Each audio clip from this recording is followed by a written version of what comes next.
అందుకే మహానుభావుడు అంతకారుణ్యంతో అక్కడ చెయ్యరానివి ఎన్నెన్నో చేసేసినా క్షమించి ఊరుకుంటున్నాడు. ఎంత కారుణ్యం అండి! కాబట్టి మహానుభావుడు చూడండి, ఆయన ఇప్పుడు కదలాలి, అవతారంగా రావాలి. అవతారం అన్నమాట మీకు నేను మనవి చేశాను. ఆయన ఒక రూపముతో కిందకి దిగి రావాలి 7 కొండల మీదకి. ఎలా వచ్చాడు? ఆ కదలిక ఎలా సంభవించింది అంటే, కలియుగం కదా ప్రారంభమైంది. కొంతమంది వెళ్ళి బ్రహ్మగారిని అడిగారు, అయ్య బాబోయ్, కలిపురుషుడు అంతటా వ్యాపించిపోయాడు కదా, కలిపురుషుని యొక్క ప్రభావము లేని ప్రదేశం ఏదైనా ఉంటే చెప్పు, మేము అక్కడే ఉంటామన్నారు. ఆయన నవ్వి ఓ చిన్న దర్భచక్రాన్ని తీసి విడిచిపెట్టాడు. దీని నిమి ఎక్కడ విరిగిపోతుందో, దాని ఇరుసు ఎక్కడ పడిపోతుందో అక్కడికి వెళ్ళి తపస్సు చేసుకోండి అన్నాడు. అదే నైమిషారణ్యం. అక్కడికి వెళ్ళి ఋషులు ఆశ్రమాలు నిర్మించుకుని యజ్ఞయాగాదులు చేసుకుంటుంటే కదపాలి కదండి ఈశ్వరుణ్ణి తీసుకురావాలి అవతారంగా. కలియుగంలో లోకులు పాడైపోతున్నారు. ఎవరికి బాగా తెలుసు కలియుగ లక్షణం? ఒకటి బ్రహ్మగారికి తెలుసు, 2 నారదుడికి తెలుసు. చాలా పాడైపోతున్నా, ఎవరికి మనం పాడైపోతున్నామన్న స్పృహ ఉండదు. మనం ఎంత బాగుపడిపోతున్నామో అని అనుకుంటారు. అందుకే మీరు చూడండి, లోకంలో ఒక ఆశ్చర్యకరమైన సందర్భం ఉండదు. ఇంకా మీకు కొంచెం తక్కువ ఉంటుంది. నా బోటిగాడు ఈ ఉపన్యాసాలు చెప్పినటువంటి ప్రారబ్ధానికి ఒక పెద్ద శిక్ష ఒకటి అనుభవిస్తూ ఉంటాం. తనని తాను పరిచయం చేసుకుంటాడు. ముందొచ్చి నేను ఫలానా అండి అంటాడు, అంతే. తర్వాత వచ్చేటటువంటి మాట ఏమిటో మీరు గ్రహించేయచ్చు. మీకు అలవాటు అయిపోతుంది. ఆయన ఏమంటాడో తెలుసా అండి, నేనండి ఇప్పటికీ వెంకటేశ్వర స్వామి వారికి అండి ఓ వెండి కిరీటం ఒకటి చేయించానండి. మా ఊళ్ళో రామాలయంలోనండి 2 మెట్లు కట్టించానండి. నేనండి సింహాచలం మొదలుపెట్టి వెంకటాచలం వరకు అన్ని చోట్ల కళ్యాణం చేసేసానండి. వీడు చేయకపోతే ఆయనకి కళ్యాణమే లేదన్నట్టు మాట్లాడుతుంటాడు. అసలు నిజంగా ఈశ్వరుడు నన్ను అనుగ్రహించాడు, నేను చేసిన దానితో పోలిస్తే నీ చెయ్యనివన్నీ అనుకున్నవాడు అది చెప్పుకోవడానికి సిగ్గుపడతాడు. కానీ అదే పనిగా ఇంకా చెప్తూనే ఉంటారంతే. మేము అంత వాళ్ళం, మేము ఇంత వాళ్ళం, మా అంత మంచివాళ్ళు ఎక్కడున్నారు, లోకంలో ఎక్కడుంటారన్నట్టు మాట్లాడుతుంటారు. ఇది కలియుగంలో లక్షణం. కాబట్టి ఎవడికి వాడికి గొప్ప తృప్తి, ఎవడికి వాడికే. ఇంకా మనం అసలు ఈశ్వరుణ్ణి పిలవలసిన అవసరం, ఇంత పుణ్యాత్మం. కాబట్టి ఆయన ఇప్పుడు లేడు, ఎక్కడ లేడు, మనలోనే ఉన్నాడు. అసలు ఆయన ఉన్నది నా గురించే, నా వెంటే ఉంటాడు. కాబట్టి ఇంకా నాకు మళ్ళీ ఈశ్వరుణ్ణి నేను పిలవడం, ఎవడు పిలవక్కర్లేదు. కాబట్టి ఎవడు పిలవడం, ఎవడి జీవనం వాడికి తృప్తి. ఎలా? అందరూ ఆచారం వదిలేసి, ఆచారం అన్నది అందరూ వదిలేసి అందరికీ ఈశ్వరుడి మీద భక్తితో ఉన్న వాళ్ళలాగే ఉంటారు. మీరు నన్ను మన్నిస్తే ఒక్క మాట అంటారు, ఈశ్వరుడు ఉన్నాడని నమ్మినవాడు చేసే మొదటి పని బొట్టెట్టుకోవడం. ఎంతమంది పెట్టుకుంటారు చూపించండి నాకు. అక్కడే తెలుస్తుంది మీకు ఆచార భ్రష్టత్వం అంటే ఏమిటో. వాడికి బొట్టు పెట్టుకోవడం కష్టం, వాడికి వెనక ఈశ్వరుడు పడి వాడిని రక్షించాలి. అంత గొప్పగా ఉంటుంది కలియుగం అంటే. సనాతన ధర్మము ప్రచారము జరగడము అంటే ఉపన్యాసాలు చెప్పడం కాదు, బొట్టు పెట్టుకోవడం సనాతన ధర్మంలో ఉండడం. వాడికి ఇక్కడ చిన్న చుక్క పెట్టుకోవడం చాలా బాధ. ఇక్కడ సెగ్గెడ్డ పుట్టి మచ్చపడితే, ఈశ్వరుడికి కోపం వచ్చి ఒక కురుపు పుట్టిస్తే నీ బతుకు ఏమిటన్నది వాడికి ఆలోచన అక్కర్లా. ఒక నిప్పు కణికి ఇక్కడ పెడితే ఏమవుతుందన్నది వాడికి అక్కర్లా. వాడు ఏమనుకుంటాడంటే ఇక్కడ ఒక బొట్టు పెట్టుకోవడం అంత కష్టంగా వాడికి ఉంటుంది. అది భక్తి. నా అంత భక్తుడు ఎక్కడున్నాడని మాట్లాడుతుంటాడు. ఆ మాట్లాడేటప్పుడు వాడి ముఖాన బొట్టే లేనివాడు ఎంత భక్తుడో, ఎంత ఈశ్వరుణ్ణి నమ్మి ఉన్నవాడో, ఎంత సనాతన ధర్మమునందు పూనికున్నవాడో మీకు అర్థమైపోతుంది. నేను మన్నింపబడేదనుగాక, నేను ఎవరిని ఉద్దేశించి ఈ మాట అంటలేదు, ఉపన్యాసాంతర్గతంగా నేను ఈ విషయాన్ని చెప్తున్నాను. కాబట్టి మంచిదే, మారితే చాలా అదృష్టం. కాబట్టి ఎవరికి వారికి తృప్తితో జీవనం అయిపోతోంది. బ్రహ్మగారు అన్నారు, నువ్వు బాధపడుతున్నావు కదూ, నీ బాధ తీసుకొస్తుందిలే ఈశ్వరుణ్ణి. కాబట్టి ఇప్పుడు ఇక్కడ నైమిషారణ్యానికి వచ్చినటువంటి ఋషులు వాళ్ళు పెద్ద యజ్ఞం చేస్తున్నారు. ఈయన అక్కడికి వెళ్ళారు, నారద మహర్షి వెళితే వాళ్ళన్నారు నారద మహర్షిని చూసి, మహానుభావా నువ్వు వచ్చావయ్యా, చాలా సంతోషం, రా రా స్వాగతం, తీసుకెళ్ళి కూర్చోబెట్టారు. ఆయన ఏమీ తెలియని వాళ్ళ ఒక మాట అన్నాడు నారద మహర్షి. నారద మహర్షి ఏ మాట అన్నాడో ఆ మాటకు వచ్చింది వెంకటేశ్వర అవతారం. నారద మహర్షి ఆ మాట అని ఉండి ఉండకపోతే అసలు వెంకటేశ్వర అవతారము రావడానికి అవకాశము లేదు. ఆయన అడిగాడు ఓ మాట, ఆయన మార్గాన్ని ఆలోచించాడు. అయ్యో వీళ్ళని సంస్కరించాలి, వీళ్ళ చేతకానితనం, వీళ్ళ తెలివి తక్కువతనం, వీళ్ళ అహంకారమే ఈశ్వరుడికి చూపించి తీసుకెళ్ళి వీడిని వెళ్ళి ఒరే నీ చేతకానితనం చూపించాలంటే నే చేతకాని వాడిని ఏమిటంటాడు, నీ అంత తెలివైన వాడు లేడరా అంటే వీడు ఈశ్వరుడి దగ్గరికి వెళ్ళి వీడికున్న ప్రాజ్ఞత ఏమిటో బయటెట్టుకుంటాడు, వీడి అహంకారం ఏమిటో. అప్పుడు ఈశ్వరుడు చూసి అరే రే రే రే రే నన్ను నమ్ముకున్న వాళ్ళన్న వాళ్ళే ఇంత అహంకారంగా ఉంటే మిగిలిన వాళ్ళు ఎలా ఉన్నారో, కాబట్టి వాళ్ళు పిలవకపోయినా నేను వెళ్ళాలని తండ్రి వచ్చినట్టు వస్తాడు, కాబట్టి ఇప్పుడు నేను మాట మాట్లాడాలరా అనుకున్నాడు. అని ఆయన అన్నాడు ఋషుల దగ్గరికి వెళ్ళి, కో భుక్తే యజ్ఞసుఫలం కోమా అధ్యక్షశ్చ దేవత అని అడిగాడు. మీరు యజ్ఞం చేస్తున్నారు కదా, ఈ యజ్ఞము యొక్క ఆధ్యక్షమును పొందినవాడెవరు, పెద్దరికం ఎవరిది యజ్ఞంలో, ఎవరు పుచ్చుకుంటారు ఈ హవిస్సునంతటిని, ఎవరిని ప్రధానంగా మీరు అసలు పూజిస్తారు దేవతల్లో? కో భుక్తే యజ్ఞ సుఫలం కోమా అధ్యక్షశ్చ దేవతాహ, అందరిలో గొప్పవాడెవరు అని అడిగాడే. వాళ్ళేమనవలసి ఉంటుందంటే బ్రహ్మమును ఉద్దేశించి, బ్రహ్మమే ఉన్నదంతటా, ఆ బ్రహ్మమే అన్ని రూపములలో ఉంది, కాబట్టి మేము బ్రహ్మము కొరకు యజ్ఞం చేస్తున్నాం అనాలి. కానీ కలియుగ లక్షణం ఏమిటి?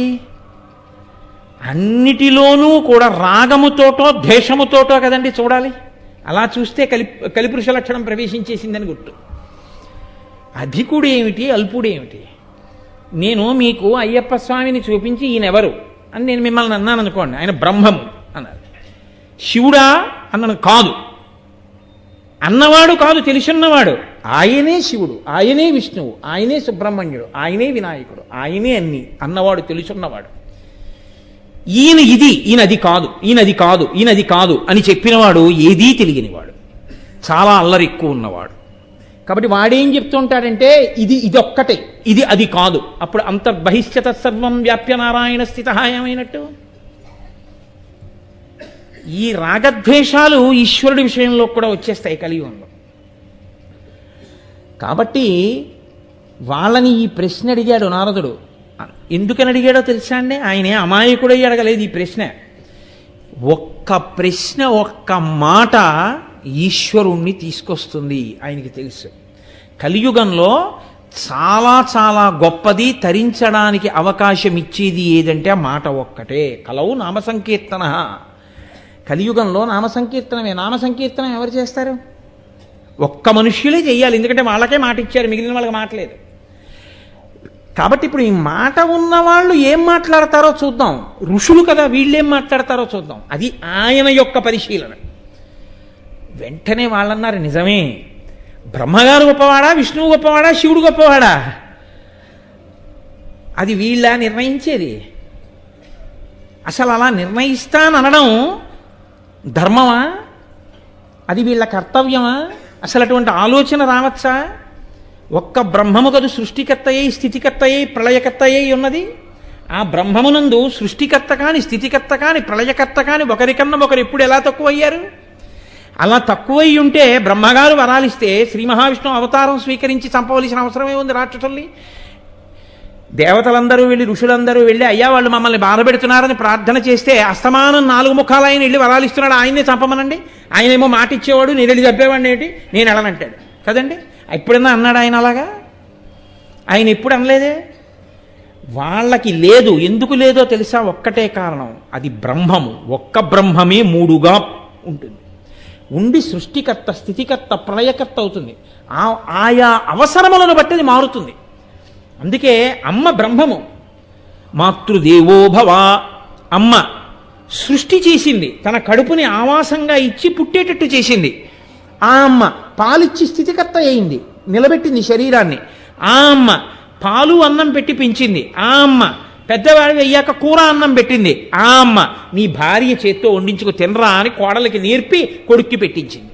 ఆ అమ్మే నువ్వు నిద్రపోకపోతే వీపు మీద 4 దెబ్బలు కొట్టి నిన్ను పడుకోబెట్టింది ఉయ్యాల్లో. లయకర్త, స్వల్పకాలిక లయం నిద్ర. ఒక్క అమ్మ సృష్టికర్త, స్థితికర్త, ప్రళయకర్త. ఏది అమ్మ నన్ను పడుకోబెట్టినప్పుడు గొప్పదా, అన్నం పెట్టినప్పుడు గొప్పదా, నన్ను కన్నప్పుడు గొప్పదా?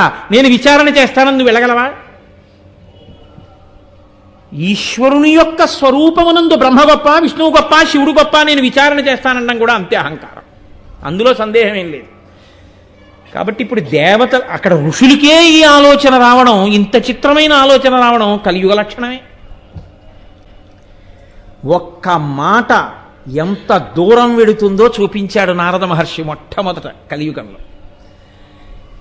అందుకే కదండి సుందరకాండ పూర్తి చేస్తూ స్వామి హనుమ ఒక మాట అంటారు, తతోమయా వగ్బిదధీన భాషిత శివాభిరిష్టాభిరభిప్రసాదిత జగామ శాంతిం మమ మైథిలాత్మజ తవాపి శోకేన తథాభిపీడిత అన్నారు. నేను నా మాటలతో సీతమ్మకి శాంతినిచ్చాను అన్నారు ఆయన. మాట శాంతికారకం, మాట విప్లవకారకం, మాట ప్రాణం తీసేస్తుంది, మాట ప్రాణం పోసేస్తుంది. ఒక్క మాటతో తరించచ్చు. రామా రామా అలవాటు పడిన వాడు తరించిపోవచ్చు. ఎప్పుడు పనికి మాలిన మాటలు మాట్లాడిన వాడు హీనోపాధిలోకి వెళ్ళిపోవచ్చు. మాట చేతనే, మాటల చేత దేవతలు మన్నన చేసి వరంబులిత్తురు. ఆ మాటల చేత దేవతలు మన్నన చేసి వరాలు ఇస్తారు. ఆ మాటల చేత శత్రుత్వం వస్తుంది. జిహ్వాగ్రే వర్తతే లక్ష్మీ, జిహ్వాగ్రే మిత్రబాంధవా, జిహ్వాగ్రే బంధనం ప్రాప్తి, జిహ్వాగ్రే మరణం ధ్రువం. నోటి మాట వలన లక్ష్మీదేవి కటాక్షిస్తుంది. నోటి మాట వలన బంధువులు ఏర్పడతారు, స్నేహితులు ఏర్పడతారు. నోటి మాట వలన శత్రువులు ఏర్పడతారు. నోటి మాట వలన బంధనంలోకి వెళ్ళిపోతాడు. నోటి మాట వలన మృత్యువుని కౌగిలించుకుంటాడు. మాట కట్టు కడుతుంది, కట్టు విప్పుతుంది. అంత గొప్పది. ఆ మాట గొప్పతనం ఏమిటో కలియుగంలో చూపించాడు నారద మహర్షి మొట్టమొదట. ఆయన ఒక్క ప్రశ్న వేశాడంతే ఎంత కదలికలు వచ్చాయో చూడండి.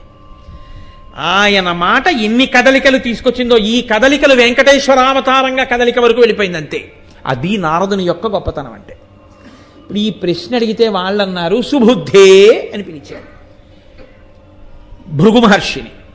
నేను మహర్షిని నింద చేయట్లేదు, నేను మహర్షిని తక్కువ చేసి మాట్లాడలేదు. కానీ భృగువు కూడా కామక్రోధములకు అతీతుడు కాడు. భృగువు అగ్నిహోత్రుణ్ణి శపించాడు ఒకప్పుడు. భృగువు శ్రీ మహావిష్ణువునే శపించాడు ఒకప్పుడు. ఆ భృగువు శివుణ్ణి శపించాడు.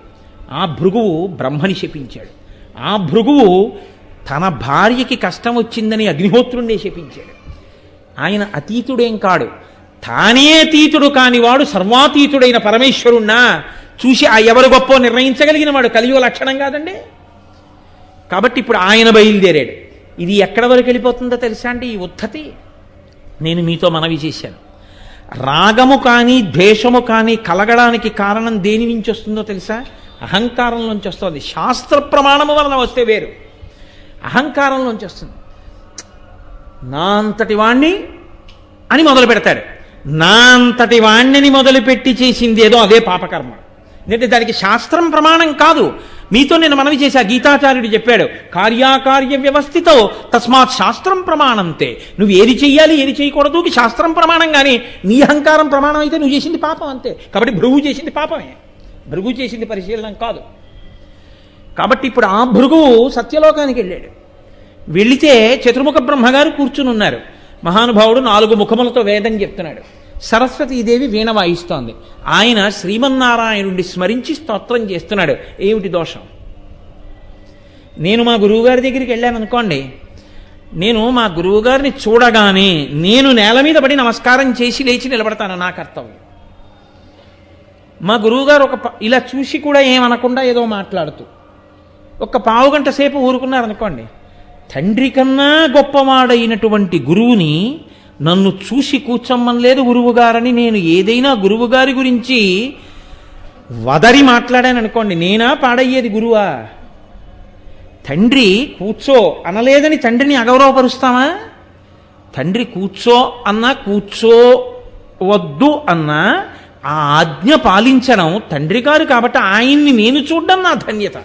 అంతేగాని ఆయన నన్ను చూడలేదు, వెంటనే నన్ను ఆయన పిలవలేదని నేను భావించడం నా అహంకారంలోంచి వచ్చిన భావన. అప్పుడది ఎలా శాస్త్ర ప్రమాణం అయింది? కాబట్టి భృగువుకు వచ్చిన ఆలోచన అది. కాబట్టి ఆయన కింద పడి నమస్కారం చేశాడు, చూడలేదు బ్రహ్మగారు. అది ఆయనకి కోపం వచ్చి పతితం సభృగుం దృష్ట్వా నోవాచ వచనం విధి. ఆ కిందబడి నమస్కారం చేసి లేచినటువంటి భృగువుని ఇలా చూసి ఆయన ఇలా తల తిప్పుకున్నాడు. ఆయనకి తెలియదండి ఈశ్వరుడి యందు అంతర్భాగం బ్రహ్మగారు. అసలు ఈయన ఎందుకు వచ్చాడో, ఈయన ఎవరి మాట మేరకి కదిలాడో, ఆ కదలిక ఏ కదలికకి దారి తీయాలో, ఈయన ఎక్కడికి వెళ్ళాలో, ఎక్కడికి వెడితే ఎవరు కదలాలో అన్నీ తెలిసిన బ్రహ్మగారు ఎందుకు మాట్లాడతాడు? ఆ కదలిక కోసం తాను కదలకుండా ఉన్నాడు. ఈ కదలిక లేని తనాన్ని కనిపెట్టలేని స్థితిలో భృగు ఉన్నాడు. కాబట్టి ఇప్పుడు ఆయన నన్ను పలకరించలేదని కోపడ్డాడు. సరే, కోపం ఉన్నవాడికి శాపవాక్కు వస్తుంది, అది పెద్ద విశేషం కాదు. ఆయన అక్కడి నుంచి కదిలి కైలాసానికి వెళ్ళాడు. కైలాసగిరిమాసాద్య తత్తృష్ట్వా త్రిలోచనం. అక్కడ మహానుభావుడు 3 కన్నులు ఉన్నటువంటి వాడు పరమేశ్వరుడు, త్రయంబకుడు, సదాశివుడు, మహేశ్వరుడు ఆయన ఉన్నారు. ఆయన పక్కన పార్వతీదేవి ఆయన తొడ మీద కూర్చునుంది. వాళ్ళిద్దరూ కేళియందున్నారు. అది కామక్రీడ అంటే పార్వతీ పరమేశ్వరులు పురాణాల్లో చాలా చోట్ల ఎలా కనపడతారో తెలుసా అండి? కామక్రీడలో ఉన్నారని చెప్తారు. కామక్రీడ కేళి అన్న మాటకు అర్థం నేను తరచు చెప్తూ ఉంటాను. అమ్మది లాస్యం, అయ్యది నర్తనం. వాళ్ళిద్దరు ఎప్పుడు అలా కలిసి ఉండడం అంటే అర్థం ఏమిటో తెలుసా? అదే పనిగా అర్థం బద్ధం లేకుండా కామక్రీడలో ఉండడం కాదు. శరీరములు శరీరములకున్న అవయవములు కదులుతూ ఉండడం. లోకంలో ఏ ప్రాణిని చూడండి కదులుతూ ఉంటుంది. నేను ఇప్పుడు మాట్లాడుతూ ఇలా చేతులు కదుపుతున్నాను, తల కదుపుతున్నాను, కళ్ళు పెద్దవి చేస్తున్నాను, చిన్నవి చేస్తున్నాను, మాట్లాడుతున్నాను. నేను ఒక్కొక్క మాట చెప్పినప్పుడు అందులో అంతర్లీనంగా ఉన్న భావాన్ని నా ముఖంలో రసంగా ఆవిష్కరిస్తాను. నేను ఆశ్చర్యకరమైంది చెప్తే మీరు ఆశ్చర్యంగా ముఖం పెడతారు. నేను కోపమైంది చెప్తే మీరు కోపంగా ముఖం పెడతారు. భావములు లాస్యములు అమ్మవారు, నర్తనము కదలికలు పరమశివుడు. అది కేళి. అది వాళ్ళిద్దరూ కలిసి ఉండడం. అలా వాళ్ళు కలిసి ఉండకుండా వాళ్ళు ఆగిపోయారనుకోండి, లోకము జడీభూతమవుతుంది, స్తంభీభూతమవుతుంది. అలా దర్శనం చేయడమే అదృష్టం. అందుకే ఆ తాండవ నృత్యాన్ని దర్శనం చేసి నమస్కరించి వస్తారు తప్ప నా డ్యాన్స్ బాగుందా అని ఆయన అడగాలని ఎవరు అడగకూడదు. కాబట్టి ఈయన కూడా ఏం చేసి ఉండాలి? కిందపడి నమస్కారం చేసిన వాడు నా అదృష్ట హేతువు పరమేశ్వర దర్శనం అయిందని ఒక స్తోత్రం చేసి వెళ్ళాలి. ఆయన అలా చేయలేదు. నన్ను పరమశివుడు పలకరించలేదు. అది శాస్త్రమా? అది అహంకారంలోంచి పుట్టిందా? నిర్ద్వందంగా అహంకారంలోంచే పుట్టింది. అది భృగువే కావచ్చు. ఎక్కడ అవసరాన్ని బట్టి అక్కడ అలా చెప్పక తప్పదు. నేను అందుకే మహర్షిగా నింద చేయట్లేదు. కానీ ఆ సందర్భంలో అవతార ప్రయోజనానికి వచ్చినటువంటి కదలికలు చెప్పినప్పుడు అలా చెప్పడం తప్ప మరొకలా అవకాశం లేదు. కాబట్టి ఇప్పుడు ఆయన ఏకంగా పరమశివుడి మీద నిర్ణయాధికారి. అది ఆయన విచిత్రం. ఏమి ఆశ్చర్యం అండి! పరమశివుని యొక్క వైభవానికి ఈయన న్యాయమూర్తే, చతుర్ముఖ బ్రహ్మగారి వైభవానికి ఈయన న్యాయమూర్త. ఏమి వాళ్ళకన్నా గొప్పవాడా ఆయన? వాళ్ళ సృష్టిలో వచ్చినవాడు కాడా? వాళ్ళని సృష్టించినవాడా? వాళ్ళకన్నా ఉండిపోయేవాడా? దేనికంత అహంకారం? ఇప్పుడు ఆయన శ్రీ మహావిష్ణువు దగ్గరికి వెళ్ళారు. అప్పటికి సత్యలోకం అయిపోయింది, అప్పటికి కైలాసం అయిపోయింది. కానీ ఈయనని ఆపిన వాళ్ళు లేరు. ఎందుకో తెలుసా అండి? అది వాళ్ళకి పెద్ద లెక్క కాదు. ఈయన ఉద్ధతిని చూసి ఒక్క క్షణం ఒక్క సంకల్పం చేసి నువ్వు మానువగుదుగుగాక అంటే పడుంటాడు అలా శిల కింద. వాళ్ళు అలా అనలేదు. ఎందుకు అనలేదో తెలుసా? వాళ్ళకి తెలుసు ఈ ఉద్ధతంతా ఓ చోట తెలియాలి. తెలిస్తే ఆయన కదలాలి. కదిలితే కలియుగంలో ఋషులే ఇలా అయిపోతుంటే ఇంకా కింద ఉన్న వాళ్ళు ఎలా ఉన్నారో ఆయనకి తెలియాలి. తెలిస్తే స్థితికారుడు కనుక రక్షించడానికి ఆయన వెళ్ళాలి. ఆయన వెళ్ళాలంటే ఇది బాగా అక్కడ తెలియవలసిన విషయం తెలియాలి. నువ్వు వెళ్ళని అని వాళ్ళు ఊరుకున్నారు. కాబట్టి ఇప్పుడు ఆయన వైకుంఠానికి చేరాడు. ఓ బ్రహ్మాండమైనటువంటి వైకుంఠం. ఆ వైకుంఠంలో స్వామి శేషశయనం మీద పడుకునున్నారు. తల్లి పాదములు ఎత్తుతోంది. ఏమి అద్భుతమైన దర్శనం! నీలాది దివ్య మహిషైక రపల్లవానాం ఆరుణ్య సంక్రమణత కిలసాంద్రరాగౌ శ్రీవేంకటేశ చరణౌ శరణం ప్రపద్యే. అంత దివ్యమైనటువంటి స్వామి యొక్క దర్శనాన్ని చేశాడు. ఏమి భాగ్యం నిజంగా! ఆయన కనపడడం నీకు ధన్యత. ఆయన నిన్ను చూడలేదని కోపం రావాలా? అక్కడికి వెళ్ళి నేల మీద పడి నమస్కారం చేశాడు, లేచాడు. ఏం చేశాడో రేపు విందురు గారు. ఎందుకనంటే చాలా కీలకం. ఇప్పుడే కదలాలి, ఈశ్వరావతారం రావాలి కదండి. నేను వెంకటేశ్వరావతారం ఎందుకు కదిలిందో, ఎందుకు ఆయన రావాలో రేపు మీకు చూపిస్తాను. మీకు తెలియని విషయం ఏం కాదు, కాబట్టి ఆ కీలక ఘట్టాన్ని రేపటి రోజున చక్కగా అందన శనివారం కదండి, రేపు శనివారం అసుర సంధ్య వేళలో వెంకటేశ్వరావతారంగా కదిలి రావడాన్ని రేపటి రోజున విందురుగానే. ఇవాళకి ఈ ప్రసంగాన్ని పూర్తి చేసి రేపు సాయంకాలం మళ్ళీ 6:30 కలుసుకుందాం. మంగళాశాసనపరై మదాచార్య పురోగమై సర్వైశ్చ పూర్వైరాచార్య. సత్యలోకాన్ని దాటి కైలాసాన్ని దాటి వైకుంఠానికి చేరుకున్నారు. చేరుకుని అక్కడ లక్ష్మీ సహితుడైనటువంటి శ్రీమన్నారాయణుణ్ణి దర్శనం చేశారు. అదొక మహద్భాగ్యం. అదే సామాన్యమైన విషయమేం కాదు. దయామృతతరంగిణ్యాస్తరంగై రివశీతలై అపాంగై సించతి విశ్వం వెంకటేశాయ మంగళం అని కదా మనం చెప్తాం. దయామృతతరంగిణ్యాస్తరంగై ఇవ శీతలై. ఆయన తన దయ అనబడేటటువంటి అమృతముతో కూడినటువంటి దృక్కుల చేత లోకమునంతటినీ చల్లబరుస్తూ ఉంటాడు. దయ ఆయన యొక్క స్వరూపము, కారుణ్యము ఆయన యొక్క స్వరూపము. అది లేనినాడు చెడిపోతున్న వాడిని ఉద్ధరించడానికి ఆయన రావలసిన అవసరం లేదు. పాడైన వాడు, ధర్మాన్ని పాడు చేస్తున్నవాడు ఆ ఉపాధిలో ఉండడం వల్ల ఇంకా అపకీర్తిని మూట కట్టుకొని ఇంకా ఇంకా ధర్మం చేస్తున్నవాడిని ఆ ఉపాధిలోంచి విడిపించి రక్షించవలసిన అవసరం ఆయనకు అంతకన్నా లేదు. కాబట్టి సంహార ప్రక్రియ కూడా యథార్థమునకు కారుణ్యముతో చేసేదే తప్ప అది ఆయన ఏదో క్రోధంతో కార్పణ్యంతో చేసేటటువంటి ప్రక్రియ కాదు. కాబట్టి ఆయన రాశీభూతమైనటువంటి దయ. అటువంటి మహానుభావుడు పడుకునున్నాడు. పడుకునున్నాడు అన్న మాటని మీరు కొంచెం జాగ్రత్తగా అర్థం చేసుకోవాల్సి ఉంటుంది. అది తామసిక నిద్ర కాదు. అది అనేకమైన విషయాల్ని మనకి లోకంలో సంకేతిస్తూ ఉంటుంది. ఎప్పుడు శ్రీమన్నారాయణుడు శేషపాన్పు మీద పడుకుని ఉంటే అమ్మవారు పక్కన పడుకుని కానీ లేకపోతే ఏ వక్షస్థలం దగ్గర కూర్చుని కానీ ఎన్నడూ దర్శనమివ్వదు. ఆవిడ ఒక్క పాదముల దగ్గర మాత్రమే కూర్చుని ఉంటుంది. అది అలాగే ఉంటుంది కూడా తప్ప ఇంకొకలా ఆమె దర్శనమివ్వదు. లక్ష్మీనారాయణ దర్శనములో లక్ష్మి యొక్క స్థానము ఎప్పుడూ శ్రీమన్నారాయణుని యొక్క పాదకమలముల దగ్గరే. ఎందుకు అలా ఉండడం? ఆయన ఏమైనా అలా శాసనం చేశాడా, నువ్వు ఎప్పుడూ నా కాళ్ళ దగ్గర కూర్చుని నా కాళ్ళు పడుతుండాలి అని? కాదు. అది నవవిధ భక్తులలో ఒక భక్తి స్వరూపం. అది అందుకే శ్రవణం, కీర్తనం, విష్ణోః స్మరణం, పాదసేవనం, అర్చనం, వందనం, దాస్యం, సఖ్యం, ఆత్మనివేదనం అని 9 రకాల భక్తులు భాగవతంలో ప్రహ్లాదుడు వివరణ చేస్తాడు.